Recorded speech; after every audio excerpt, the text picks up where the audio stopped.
forest in your backyard. So, Ashley, aka Umi, tell me what we got here now, Mama. It's either a wild blackberry. I'm gonna go with blackberry rather than a raspberry. But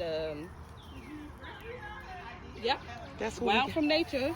we got. Some bamboo out here.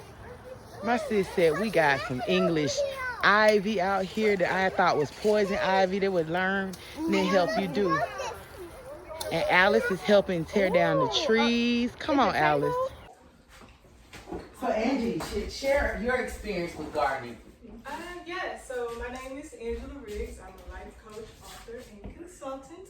And I have been diving into gardening the last 3 years. Ever since I've been dating Chris, he is owner of Gratitude Botanical Farm. Yes, gotta shout out Gratitude Botanical Farm. He's taught me so much, but gardening to me has been very therapeutic, and it adds a sense of peace knowing where your food and things are coming from, and you know what's in it. It's very grounding. I mean, literally, you're putting your hands in the soil and in the ground, and it feels just so good. And it also adds a level of confidence too. Especially when you're learning. You're learning. I know I am. I'm learning new things like every day, and it does add this level of confidence and security for me. Anyway, especially with dating someone who knows everything. I mean, what doesn't he know? But also, it adds a sense of peace for me as well. It just being out there in nature, you reconnect with yourself and with God, and it helps you to appreciate life too. When you're out there and seeing how things grow and move and how everything just works together, it really is a beautiful thing, and it makes me just grateful, and I don't want to take things for granted. It is so much that comes from gardening and farming and agriculture, horticulture, and I enjoy it. I enjoy the space, the energy that it brings. It brings like a clean energy and a positive and empowering energy, like Ashley was saying. But yeah, and so I felt all of that today, even though I was late. And he still got you all that. I got all of that just back there, and it builds community. It builds trust in yourself, and it builds patience too. Because it's in discipline. That's what gardening does for me, and I love it. I'm still learning. I grew some collards, and they didn't grow like I thought they would, but I could try again. Just the stuff out there. See, I'm trying. Yes. That's what I had to offer. Thank you. I appreciate it. Are we still doing good? Come on, newbies. What y'all? How you feeling? Did it fold? Get my Fort Valley State University home. We went to that agriculture school and didn't learn nothing about agriculture. We say that all the time. Boy, I wish we would have learned that. So now all that land of pecans and peach farms. We just going to the student center. But I must say that it must have been something, because they actually just being in that environment really, it was very inspiring. Just to kind of see the big fields of things growing all the time. You know, I really do think that probably was like a little catalyst for me, being so inspired. And by the way, my name is Venus Ford. I am an aspiring farmer. So, you know, I don't have the 10 acres, 20, 60, or whatever, or even the quarter acre. We don't need but a quarter acre. I know, the quarter acre, but I think that, you know, I really would love to continue to do things like this, such as the garden party, other things. I have been to Gratitude Farms, Botanical Farms, I have been there, so I learned a lot from you and Chris and everything like that. So, you know, what it does for me is farming and just planting and growing. To me, just a side note, I did have a time where I had some little pot herbs in the and like on my back porch, because I love botanicals, I love fruits and vegetables, and I actually mix them down for like my skincare. So you know, I'm always like in the lab. That's why I call my kitchen the lab. So I'm always like, you know, just put anything together. It's like a recipe, you know. But you know what I did learn is that growing and planting is it's almost like transparent. You know, it's like it mirrors your life. You know, I remember one time I had to go out and, you know, I had to kind of pull some weeds from around my plant, you know. Wow. And I thought about in my life how you got to pluck some things up. Come on, you look around, your life is so dead. You know what I'm saying? So you got to pluck that up so that. And I noticed when I did that, I come out there the next day, now everything that grew, you know, you're like, where did that come from? You know? So it kind of speaks to you. And then after a while, if you keep doing it, then you almost find yourself in like a synchronicity. Not only with the plants that you're growing, but like nature around you.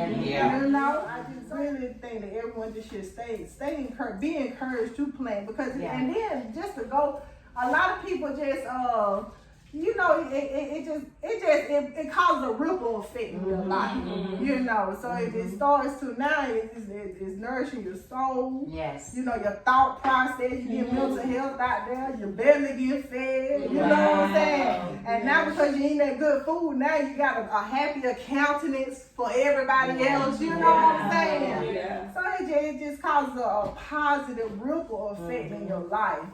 So you know, I'm with it, and I'm gonna stay with it. So, I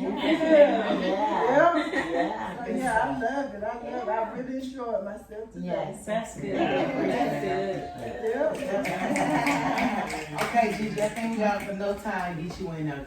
Okay, so I'm Cheryl, also known as Chef Gigi. I'm from Florida originally, and I moved to Atlanta. I've been here now for about 10 years, so I say I'm a palm peach. Not a peach. You're hybrid. I like that. But what this has done for me, I'm also a chef, and so by knowing where my food comes from, that is most important to me. That I transitioned over to the plant-based world about 4 years now. My husband passed in 2018, and I couldn't save him. You know, he was, meat and potatoes guy, and you know, his steak had to be medium rare. You know, everything that, you know, going out to eat more than in to eat.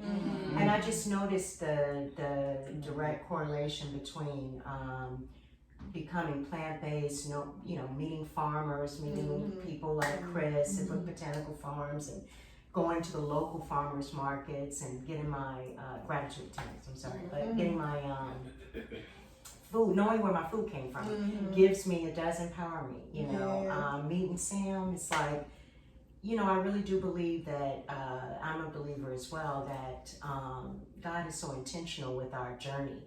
If we, you know, once we learn how to listen to Him, and being out in the whole, gardening aspect of life has been more than just gardening as well. You know, I feel so much peace when I'm out there with my hands, and I'm learning so much, you know, and how He puts people together, you know, to glean from, you know. So it is a way to make sure that we're knowing what's going in our body. We can control that. We don't have to eat a bunch of processed stuff. We can control these chronic diseases that plague our community, that part right there. To change the whole, you know, makeup of the change the story. We don't have to be, first thing you do when you go into Western medicine, to your doctor's office, for instance, they want your family history, medical history. You don't have to be at risk for everything. You don't have to be disproportionately represented in chronic illness and disease. because it's not genetic, it's the eating habits that we're That's doing. exactly what it is. Yeah. So if we can get back to the basics, learning how to get our hands dirty, because our people were farmers. You know, we grew up, that's how we, Especially in the South. exactly, knowing where our food comes, knowing our farmers, bartering. I love this connection. You know, I brought you this, you give me that. You know, and turning my black thumb into a green thumb. You know, and it being something that can speak to generations, because this is what I'm talking about. We're planting for the next generation. You know, and we can sow those seeds, and we can, you know, change the whole end of the story. You know, we don't have control over tomorrow. We don't know what lies ahead, but what we can do is be present right now. And this has helped me stay present and understand that, you know, I can empower myself by just simply being in tune with Mother Nature. You know, so that's what it's done for me. That's so good. Well, I appreciate everybody's feedback. We had some. We got y'all on camera. Okay, let me get y'all on camera. Come away. We got it. Bam! We had some. Clearly, they're not planting, right? Hey, Oh, they just planted seeds.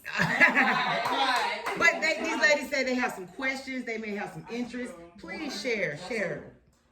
I just get inspired. Honestly, I'm thinking back home in the Bahamas with you ladies with you ladies being so involved, and it seems as though like you guys are so zealous about planting with the pandemic that took place. Yes.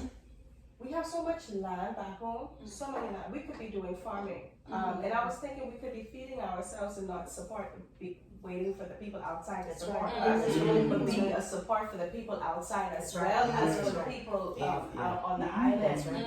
Now I feel as though they're getting into it, but I'm just so encouraged with you ladies sharing your information, sharing truth, and how we can help you spiritually and physically in your life. So That's move right. forward. That's right. I'm encouraged.